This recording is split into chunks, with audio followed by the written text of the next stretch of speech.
Au sommaire de ce journal, la stratégie de mise en œuvre du plan d'accélération de la transformation du Gabon évoquée hier lors des travaux du 11e Conseil interministériel présidé par visioconférence par le Premier ministre. Vers une modernisation du chemin de fer gabonais, la question fait l'objet d'un séminaire ouvert hier à l'autorité des régulations des transports ferroviaires.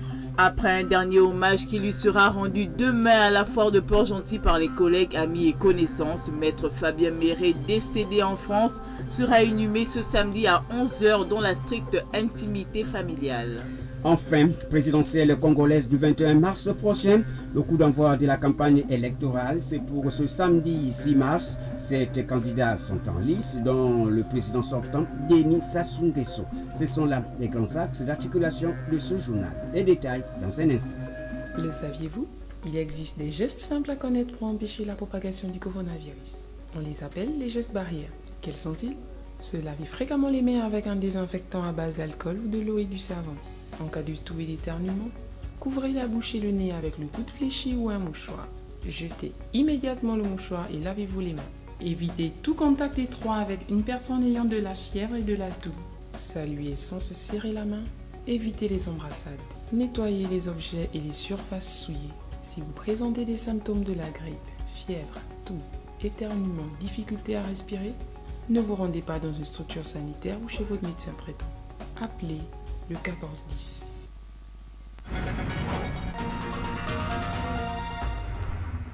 Vendredi 5 mars 2021, il est présentement 13h passées de 2 minutes à Onguia dans le département de la Léconie-Lécorie, même heure à Léconie dans le département des Plateaux. Nous sommes là présentement dans la province du Haut-Ogooué. Madame, Monsieur, bonjour et merci d'avoir choisi Radio Gabon pour vous informer. Je suis Guy David Mbumba, à mes côtés Ida Onyame. Bonjour Ida. Bonjour Guy David. En ouverture de ce journal, ces travaux du 11e Conseil interministériel, présidé hier par Vision Conférence et par José Christian Osuka Raponda. Des travaux qui avaient pour ordre du jour la stratégie de mise en œuvre du plan d'accélération de la transformation du Gabon. Le point avec Patrick Simangoy. L'efficacité de l'action gouvernementale dans la mise en place progressive des projets de développement demeure un défi pour l'équipe que dirige le Premier ministre chef du gouvernement, Rose Christian Osuka Ponda, qui tenait son 11e conseil interministériel. Ces énièmes assises ont mis un accent particulier sur les résultats attendus de la stratégie de mise en œuvre du plan d'accélération de la transformation de notre pays qui privilégie les secteurs vitaux au nombre desquels l'eau, l'électricité, la route, l'économie, l'éducation, la santé, l'emploi, la sécurité et l'économie numérique. Le gouvernement s'est engagé à apporter des solutions concrètes aux difficultés rencontrées par les populations face à la Covid-19 dont les effets pervers sont connus de tous. La montée exponentielle des contaminations de Covid-19 dans notre pays, à Libreville et Port-Gentil notamment, pousse le gouvernement à aller vite et bien dans le déroulé du plan national de riposte contre l'épidémie à coronavirus dont la deuxième vague actuelle est virulente et très meurtrière. Ce mercredi 3 mars 2021, 405 nouveaux cas positifs ont été enregistrés, dont un décès sur 8066 prélèvements, soit un taux de positivité de 5%. Le gouvernement continue sur la stricte application par tous des mesures sanitaires en vigueur. La campagne de vaccination contre la Covid-19 est en préparation. Le gouvernement vient de mettre en place un comité de pharmacovigilance dans le but d'enregistrer les éventuels indésirables qui pourraient apparaître chez les personnes ayant été vaccinées contre la Covid-19. Tout ou presque est passé au cours de ce conseil interministériel qui a minutieusement préparé le prochain conseil des ministres. Le chemin de fer face au défi de l'accélération de la transformation de l'économie, c'est le thème d'un séminaire sur le chemin de fer gabonais qui s'est ouvert hier au siège de l'ARTEF, l'autorité de régulation des transports ferroviaires. 2 jours durant, les acteurs agissant dans ce secteur devront réfléchir sur les facteurs pouvant conduire à la modernisation du chemin de fer gabonais. Gaël Mbimba Okoko. Créé il y a plus de 40 ans maintenant, le chemin de fer trans-gabonais aujourd'hui présenterait ses limites. Des infrastructures vieilles, défectueuses par endroits et surtout une faible capacité de transport au moment où la production des entreprises devant l'utiliser augmente. La modernisation de son transport et la sécurisation de ses infrastructures sont donc l'objectif visé par cette rencontre. Jérôme Mango, président du Conseil de régulation RTF. Nous avons à faire face non seulement aux exigences accrues en matière de charge, de vitesse et de volume du trafic, mais également à l'adaptation progressive de l'infrastructure à l'évolution des besoins réels des acteurs du secteur ferroviaire. C'est un challenge au moment où l'État a besoin d'accélérer la croissance de l'économie. Réformer le chemin de fer trans-gabonais, c'est permettre au Gabon d'être au rendez-vous de la diversification de son économie, selon le ministre des Transports, Brice Paya. L'État souhaite doper la capacité de production des différentes entreprises. Qui dit dopage de cette capacité de production suppose par derrière la problématique de leur transport. Et le chemin de fer, dans cette optique-là, joue un rôle primordial. Il était donc question aujourd'hui d'organiser un dialogue entre tous les acteurs du secteur pour identifier toutes les problématiques et faire en sorte que nous puissions, en termes d'infrastructures ferroviaires, être au rendez-vous de la diversification de l'économie. Donc ce que j'attends en tant que ministre des Transports, c'est que nous puissions trouver des solutions réalistes, pragmatiques, pour faire en sorte que nous n'ayons pas les plaintes de certaines entreprises qui effectivement ont des capacités productives importantes, mais qui malheureusement aujourd'hui, en raison de la faiblesse des sillons, ne peuvent pas les transporter. Pour la première journée de travail, les acteurs du secteur ferroviaire ont abordé les sous-thèmes chemin de fer trans-gabonais, vecteur de compétitivité de l'industrie minière gabonaise, alternative durable pour le transport des produits forestiers et les autres filières face à l'offre de transport ferroviaire. Restons dans le secteur transport pour dire que l'aéroport international Léon-Bas de Libreville vient d'obtenir son accréditation sanitaire du Conseil international des aéroports d'une validité d'1 an. Cette certification vise à rassurer les passagers, les employés et les partenaires par des installations sûres garantissant leur sécurité. Ces pratiques concernent notamment la désinfection des espaces, la distanciation physique, la communication sur les gestes barrières, faisant ainsi de l'ADL le premier aéroport d'Afrique centrale à recevoir cette accréditation.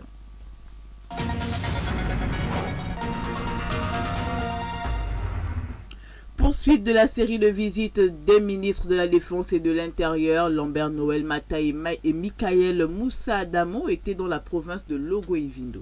Les deux membres du gouvernement ont tenu à sensibiliser les éléments des forces de sécurité et de défense de cette province. Ces éléments qui veillent au quotidien au respect des mesures barrières édictées par le gouvernement. De Makoko, nous avons la correspondance de Cecilia Akuma Mendom. Vaincre l'ennemi invisible qui est le coronavirus doit désormais être l'objectif de tout gendarme, militaire et policier pour ne citer que cela. À marge de la sensibilisation sur la pandémie du coronavirus, le ministre de la Défense nationale, Michael Moussa Adamo, a également signifié le deuxième aspect de sa mission à Makoko. Aspect basé sur l'inspection visant à être en face des réalités de conditions de vie et de travail de forces de défense et de sécurité en service dans la province de Logoué-Ivindo. Nous avons été commis, le ministre d'État à l'Intérieur, vous parlez. Vous envoyez un message d'encouragement, le soutien de toute la hiérarchie et de nos chefs également, pour le travail accompli, pour le travail que vous faites, pour votre engagement et votre dédication et votre détermination à protéger nos populations et nos frontières. Nous sommes fiers de votre travail. La grande majorité d'entre vous fait son travail avec respect, honneur et dignité. La grande majorité d'entre vous sert son pays et fait honneur à l'uniforme. Comme dans toute œuvre humaine, il y a certains parmi nous qui ne font pas honneur à cet uniforme. Mais ce n'est pas de ça qu'il s'agit. Il s'agit de vous rappeler, de nous rappeler à nous tous et à vous tous, nos devoirs, nos responsabilités, notre engagement. Nous sommes ici pour vous apporter notre soutien, notre reconnaissance, nos remerciements et vous demander encore plus d'efforts, plus d'ardeur au travail, plus d'abnégation et vous confirmer et vous affirmer et vous réaffirmer le soutien de la hiérarchie, le soutien des plus hautes autorités de notre pays. Sur cet aspect,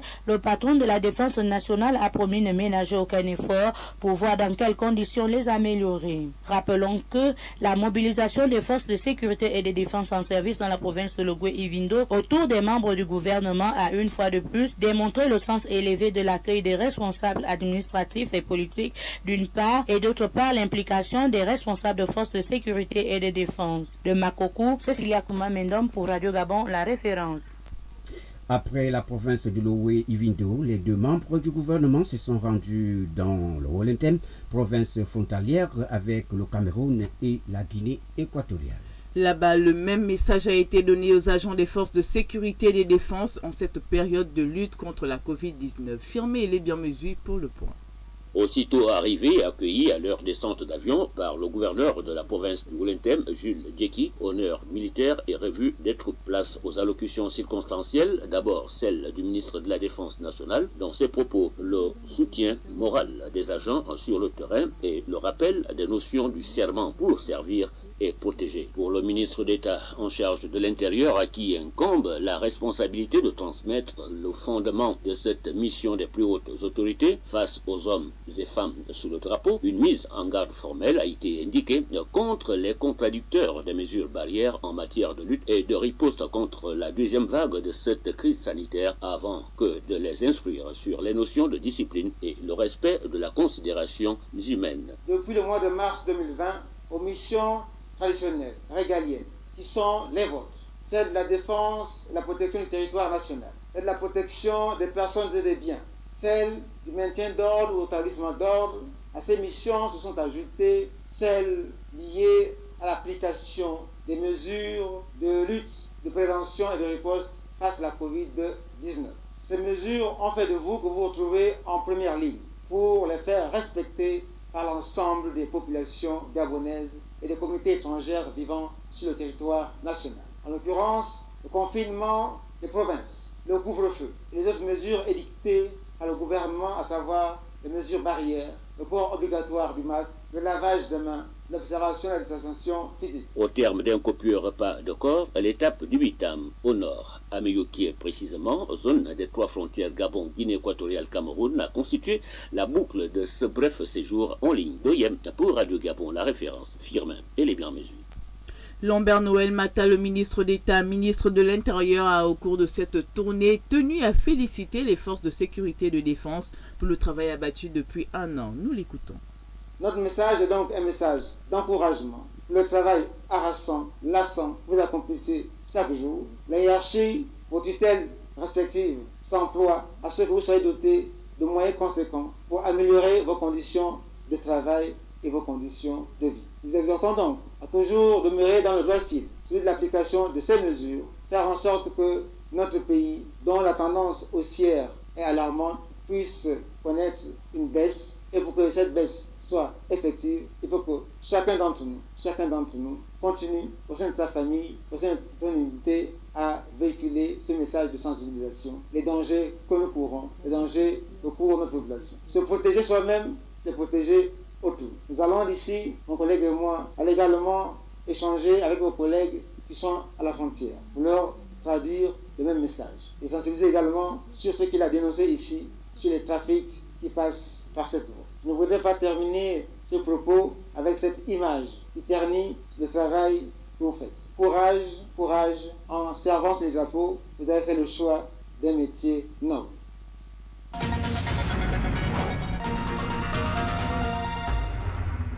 Rien à voir avec ce qui précède, le président du Parti social-démocrate PSD, Pierre Claver Manganga Moussavou, s'est prononcé hier sur le vote du deuxième questeur du Sénat, une place que son parti a obtenue, dit-il, sans aucune négociation. Nous l'écoutons au micro de Pascal Messa.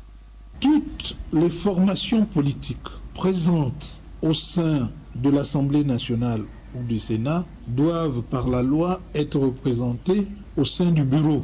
Donc, même avec un seul sénateur, le Parti social-démocrate se devait d'être représenté au bureau du Sénat. LD devait aussi être représenté au bureau du Sénat. Il s'est trouvé que les nouveaux opposants, comme Nzumba Ndama, qui s'arrogent la qualité d'opposant, alors que tout le monde sait que c'est un fiefé pédégiste, pensent pouvoir éliminer les autres en s'arrogeant le droit d'aller négocier avec le PDG. J'ai donné des instructions à Mme Manganga Moussavou d'aller très tôt le matin rencontrer le PDG, comme ça se fait régulièrement au Sénat, pour discuter des places au sein du bureau. C'est à ce moment qu'on a appris qu'il n'y avait qu'une place pour l'opposition. Et Mme Manganga a fait remarquer que LD, puisqu'il l'a négocié pour n'avoir que cette place, a déjà un poste de deuxième questeur à l'Assemblée. Et n'ayant pas négocié pour d'autres places, cette place devait nous revenir. Et elle a été suivie dans son argument pour dire effectivement, on ne va pas donner à un même parti 2 postes de questeur. Le PSD est la seule formation en dehors du PDG qui est présent au Parlement depuis l'avènement du multipartisme, sans discontinuer. On s'oppose par ces idées. La provincialisation, qui est notre précepte, qui est notre leitmotiv, s'oppose à toutes les autres formations politiques qui sont pour la centralisation de la gestion de l'État. De la religion dans ce journal, la mission Opération Enfants de Noël vient de recevoir 14 conteneurs de cadeaux ce jeudi à Libreville en provenance des États-Unis. L'important lot est une dotation de la Bourse du Samaritain, une organisation chrétienne internationale. Juanita Atsam nous fait le point. 100 000 cadeaux ont été réceptionnés par la mission Opération Enfants de Noël. Destinée aux enfants défavorisés de 2 à 14 ans, le lot va être distribué dans l'ensemble du pays. Révérend Aristide Manfoumbi, coordinateur national de l'Opération Enfants de Noël. Chaque année, nous recevons des conteneurs de cadeaux. Cette année, nous avons donc 14 conteneurs, ce qui fait à peu près 100 000 boîtes cadeaux. Rien n'est demandé aux parents ni aux enfants pour recevoir des cadeaux de l'opération Enfants de Noël. Une opération visant à la formation pédagogique de 80 000 enfants. L'opération Enfants de Noël, ce n'est pas seulement des cadeaux qui sont donnés, ce ne sont pas seulement des vêtements, des friandises, des produits d'hygiène, des bourses, mais c'est aussi le transfert des valeurs de l'évangile pour avoir des citoyens beaucoup plus crédibles, plus honnêtes, des citoyens qui craignent Dieu pour le bien de toute la nation. Particulièrement soucieuse de l'épanouissement social et spirituel des enfants pygmées, l'organisation chrétienne ambitionne élargir son champ d'action. Il y a une action spéciale qui va être diligentée du côté de Minvoul en faveur des enfants des peuples autochtones, donc des pygmées. Il y a à peu près 1000 cadeaux qui vont être distribués. La distribution de ces cadeaux devra se faire dans le strict respect des mesures barrières. Nous restons toujours dans le même volet. Les chrétiens catholiques du Gabon, à l'instar de ceux du monde, observent actuellement le jeûne du carême, une période de 40 jours qui commémore aux yeux des fidèles les 40 jours passés par le Christ dans le désert. Après 2 semaines déjà passées dans le carême, comment certains chrétiens vivent-ils ce moment? Esquisse de réponse dans ce reportage de Freddy Bouvila. Marie-Blanche Nsamvé, comme plusieurs chrétiens catholiques, a changé ses habitudes en cette période de carême. Le matin, je me réveille, je fais la prière, je demande à Dieu que je me comporte comme lui, il le veut, qu'il me guide vraiment dans tout ce que je vais faire. Ensuite, je vais au travail, j'essaye de partager un peu la parole avec les autres. Après, vers midi, je me procède encore parce qu'on a l'Angélus qu'il faut faire à midi. Donc, je fais l'Angélus. L'après-midi, je rentre. Parfois, quand j'ai le temps, je viens à Sainte-Marie pour prier devant le Saint-Sacrement. Le soir, je fais une prière que l'archevêque nous a recommandée. Et cette semaine, on prie avec la Divine Miséricorde. Donc, je fais cette prière-là en soirée. Ce temps de jeûne est propice pour implorer la miséricorde divine. Je vis cette période-là vraiment comme Jésus lui-même l'avait vécu, c'est-à-dire en essayant de respecter les recommandations de l'Église, en pratiquant l'aumône, la prière et la pénitence. J'essaie d'aider les autres, vraiment prier, demander pardon, qu'on se pardonne soi-même de ses péchés et qu'on demande pardon au prochain, que le prochain puisse nous pardonner. Et ensuite demander à Dieu d'enlever le cœur que nous avons, le cœur qui fait des mauvaises choses et de nous donner un nouvel esprit qui va nous mettre dans les conditions de Dieu, le respect des commandements, de ne pas frustrer l'autre, de ne pas faire ce qui n'est pas bien. En fait, vraiment être en harmonie avec Dieu. Pendant ce moment de carême, les fidèles rencontrent plusieurs difficultés, surtout en cette période de Covid-19. Les tentations, il y a quelqu'un qui vient te chercher des problèmes, même si tu ne t'attendais pas, quelqu'un te dit une mauvaise parole. En fait, à un moment donné, tu veux réagir, mais après, tu te retractes encore, tu dis, ah, non, ça, en temps de carême, on ne permet pas ça. Pour venir à l'église, nous avons des bavettes. Ça nous étouffe un peu, nous ne sommes pas habitués, mais nous sommes en train de nous efforcer à nous habituer avec ce port des bavettes-là. Les restrictions sont lesquelles il ne faut pas dépasser 30 dans une paroisse. Débuté le 17 février dernier, le carême s'achève le 1er avril prochain avant la célébration de la fête de Pâques le 4 avril 2021.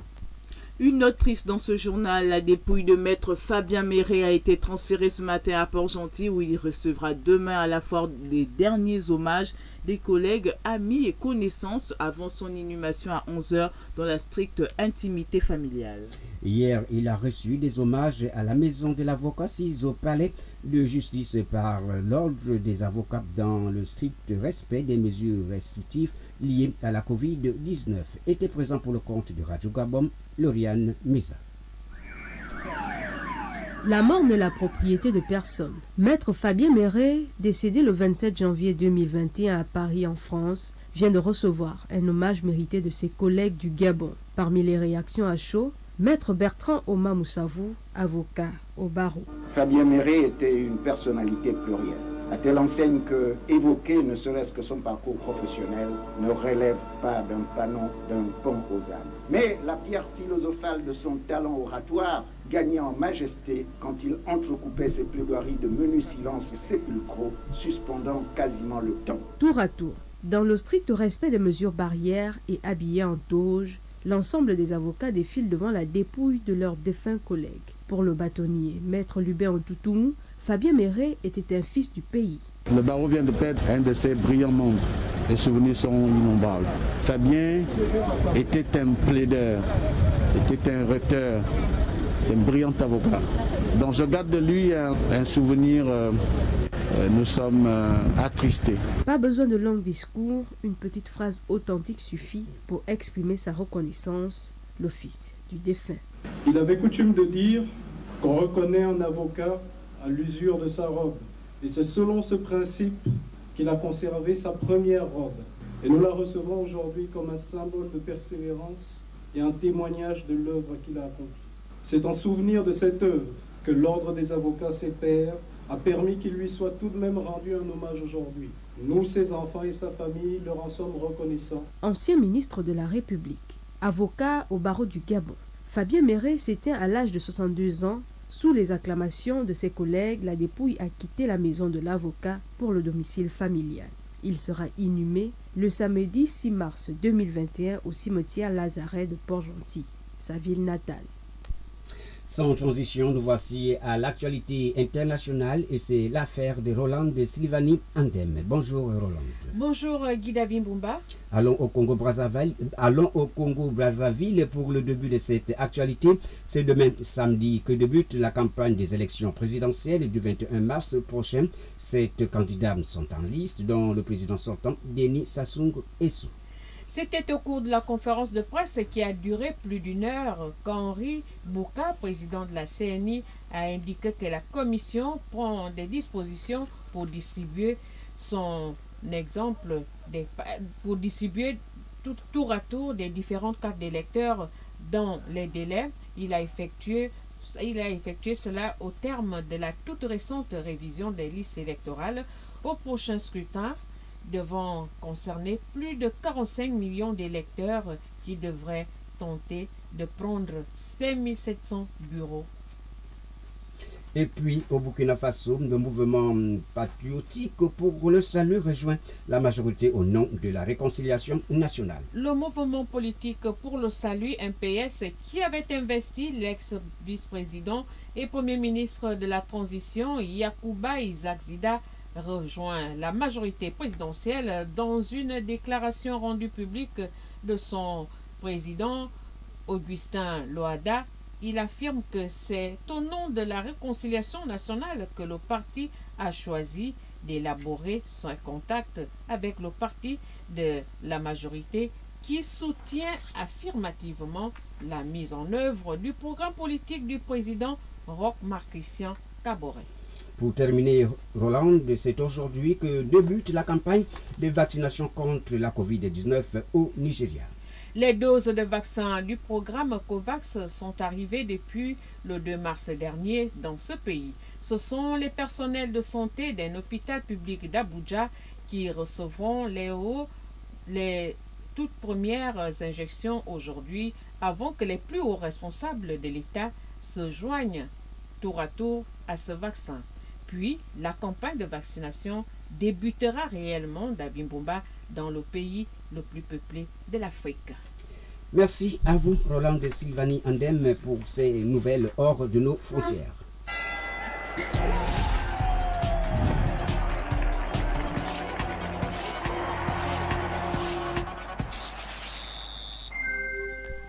Place au sport dans ce journal et on en parle avec vous, Roston Vekabrisnan. Bonjour Roston et bienvenue. Bienvenue, merci, bonjour Ida Onyami. À l'entame du football avec la finale de la CAN Junior qui se joue demain à Nouakchott en Mauritanie. Tout à fait. C'est demain samedi que se joue à Nouakchott la toute dernière rencontre synonyme de finale entre le Black Star du Ghana et le 11 Junior ougandais. Une fin de compétition qui a porté au révélateur une équipe d'Ouganda qui participe pour la première fois à cette catégorie de CAN, mais qui va croiser en finale l'un des vieux habitués de l'épreuve, le 11 junior ghanéen, déjà vainqueur à 3 reprises du trophée. Auparavant, l'on assistera cet après-midi à la petite finale, un match comptant pour la 3e place qui opposera la Tunisie à la Gambie, 2 équipes battues en demi-finale respectivement par l'Ouganda et le Ghana.